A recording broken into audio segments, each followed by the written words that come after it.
Hey guys, so I'm just going to do a recap of the extraordinary events that happened yesterday in the Morphew trial. As many of you know, the case was dismissed. The dismissal was requested by the prosecution. It was dismissed without prejudice, which means charges can be refiled, and we can kind of go through this whole legal slog all over again. That was something the defense didn't want. And one thing that I think many may not know about are the reactions of Barry's defense counsel, but also the reactions of family on Barry's side and on, well, let's just say on Suzanne's side of the family. So if I was writing a book on the Morphew case, I'd kick it off right here with these words from the defense, from Iris Ayton, who said, "Nobody, no evidence, and they locked Mr. Morphew up in a jail cell for 5 months." Now, theoretically, what the defense could do is they could ask for,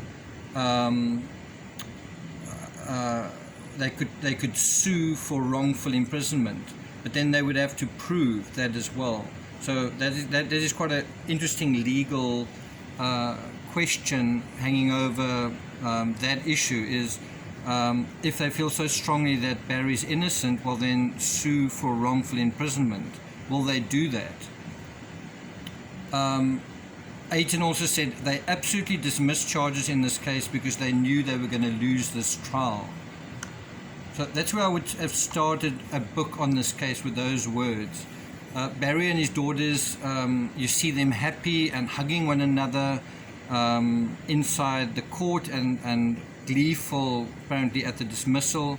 In a certain way you can understand that. He's a free man, all the drama is over, happily ever after sort of ending. But are things as they seem? Striding out of the court, the message seemed to be joy and relief, and it was game over, and that the dismissal meant incontrovertibly that Barry and his defense had won yet again, right? And interestingly, family members sitting on both sides of the fence weighed in after the verdict, well, the dismissal. Really for the first time, they didn't really say anything throughout the build-up to this, and now, actually for the very first time, Barry's daughters actually said something. Anyway, so I think this is quoting from the Denver Post. Suzanne Morphew's family apparently supports this dismissal. In other words, they support the prosecution. And then Barry's daughters believe Barry's innocent. And of course, Suzanne's siblings hope that the murder case against Barry is renewed in the future. So totally different viewpoints from different family members. Now, as far as I'm aware, neither of the Morphew girls have ever said anything to the media. I could be wrong about the case, but they certainly did today. They certainly have maintained a sort of a measured silence. And now they broke that silence. And Macy apparently said in court yesterday that she was looking forward to take time to heal and hopefully find out what really happened to our mom. Those were her words, hopefully finding out what really happened to our mom.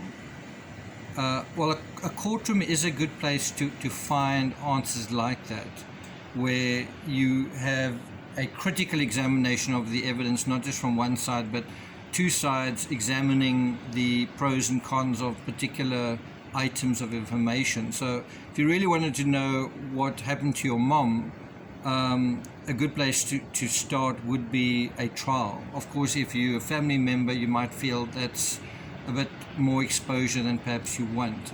It's perhaps too much of a public setting. But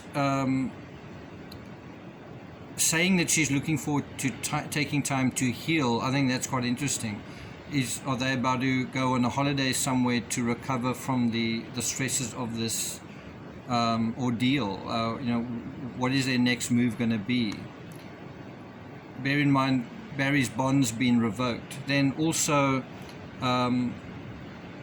Mallory said, we know our dad didn't have anything to do with it, and we fully support this dismissal. And you see them kind of striding out, looking all smiles, everyone is smiling, everyone's very happy. Is this really the outcome the defense wanted?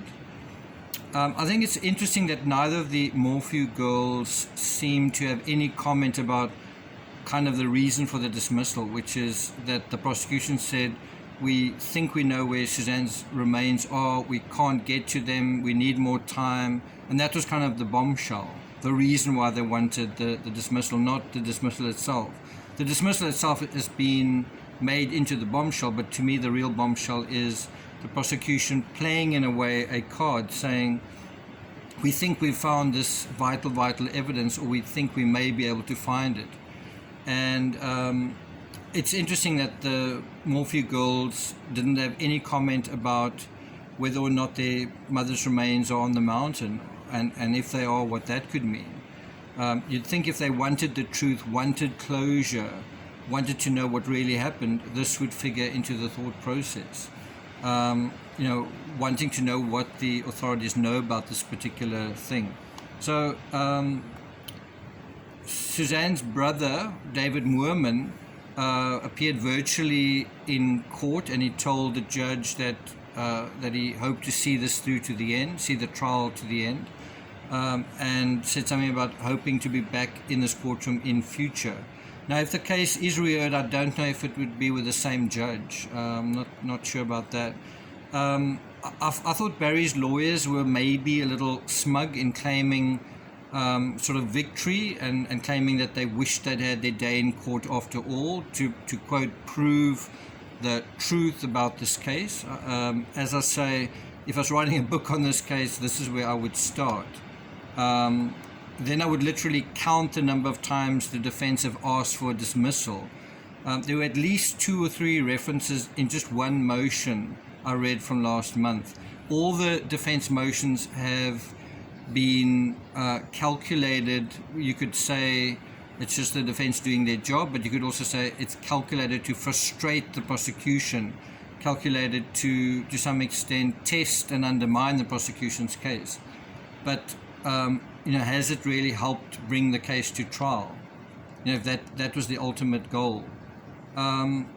You got the feeling the prosecution really wanted to bring the case to trial.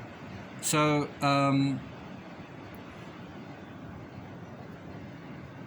another quote, I think it's from the Denver Post. They say that, they just say that Iris Ayton was disappointed that the case isn't going to trial, and we're just 9 days before the trial date, and she's apparently very disappointed that it's not going to trial. And these were her words. She said, quote, we've lost that ability. It's almost going to say opportunity, but she says we've lost that ability to present the truth.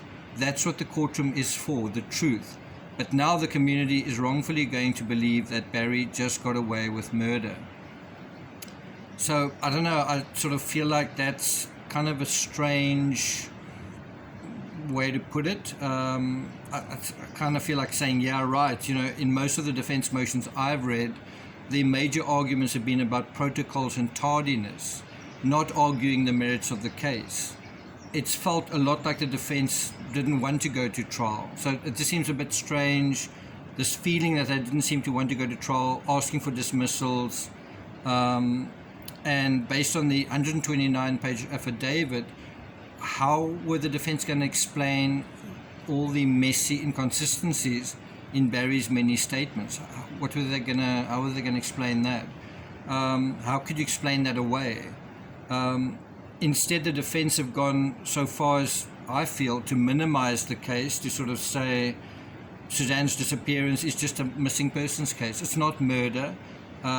There's kind of an inference and implication that she's still alive. And I don't know who seriously believes that at this point. But the whole idea is to put doubt on the fact that she's no longer alive, right? That saying anything could have happened kind of thing. She could be anywhere. So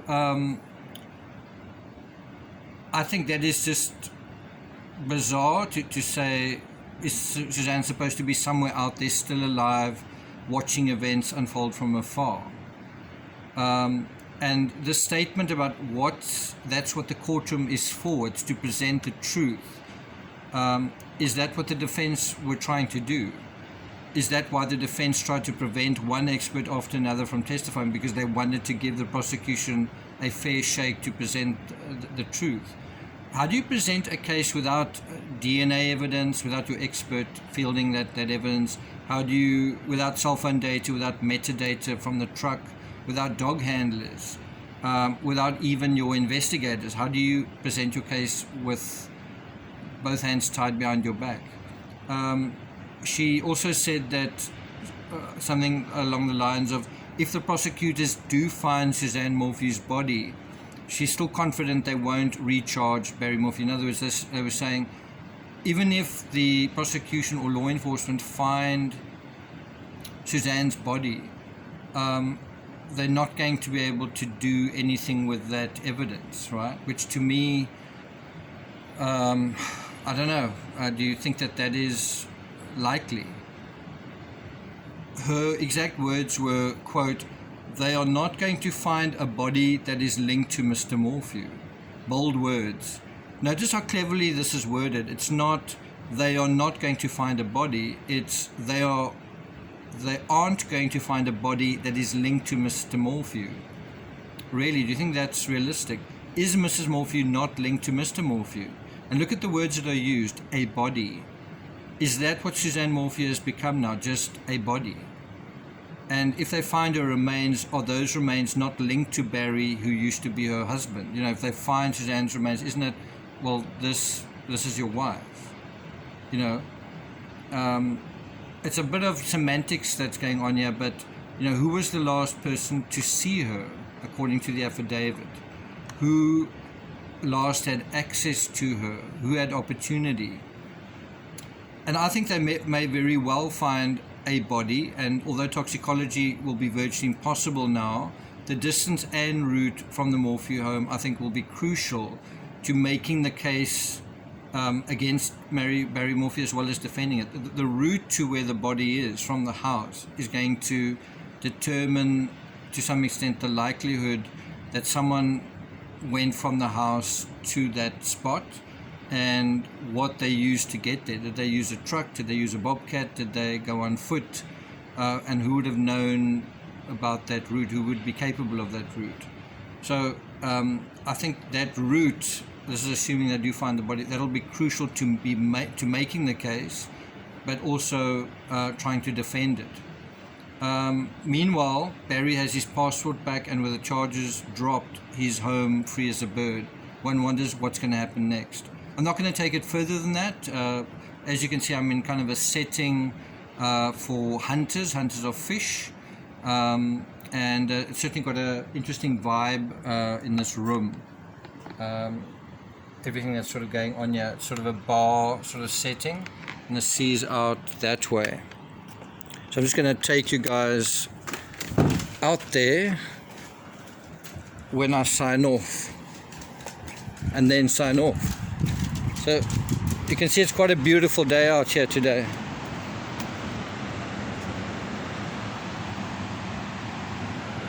Okay, so that's it from me. Take care, and I'll see you guys next time.